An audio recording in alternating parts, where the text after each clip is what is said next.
ఓం నమః శివాయ. గభీరే కాసారే విశతి నిజనే ఘోర విపినే విశాలే శైలే చ భ్రమతి కుసుమార్ధం జడమతి సమర్ప్యైకం చేతః సరసిజ ముమానాథ భవతే సుఖేనావస్థాతుం జనైః న జానాతి కిమహో. ఓ ఉమాపతి, జ్ఞానశూన్యుడైన వాడు పువ్వుల కోసం లోతైన చెరువులలోకి దిగుతున్నాడు.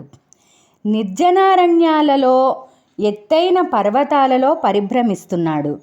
కానీ తన మనస్సరోజాన్నే నీకు సమర్పించాలని తెలుసుకోజాలడు కదా. ఇదేమాశ్చర్యము!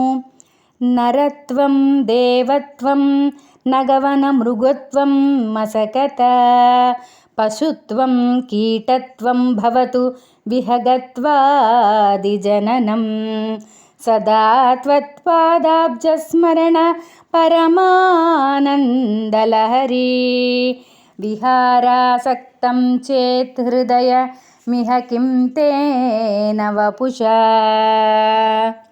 సదాశివా, దేవా, మానవ జన్మలు కానీ, గిరివనాదులలో మృగజన్మ కానీ, చీమ దోమ క్రిమికీటక పశుపక్ష్యాది ఏ జన్మ లభించినా లభించని కానీ నీ పాదారవింద సంస్మరణ అనే మహానంద ప్రవాహంలో విహరించగల తలపు గలిగితే చాలు. జన్మ ఏదైనా బాధ లేదు.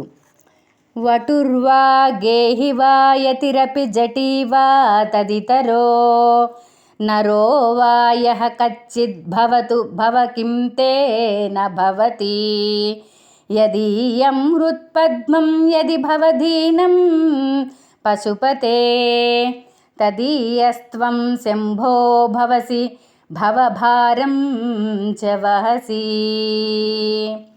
ఓ శంకరా, మానవమాత్రుడు, బ్రహ్మచారి, గృహస్థు, సన్యాసి, యోగి వీరిలో ఎవరైనా సరే, లేదా వీరికంటే ఇతరుడైనా కావచ్చును.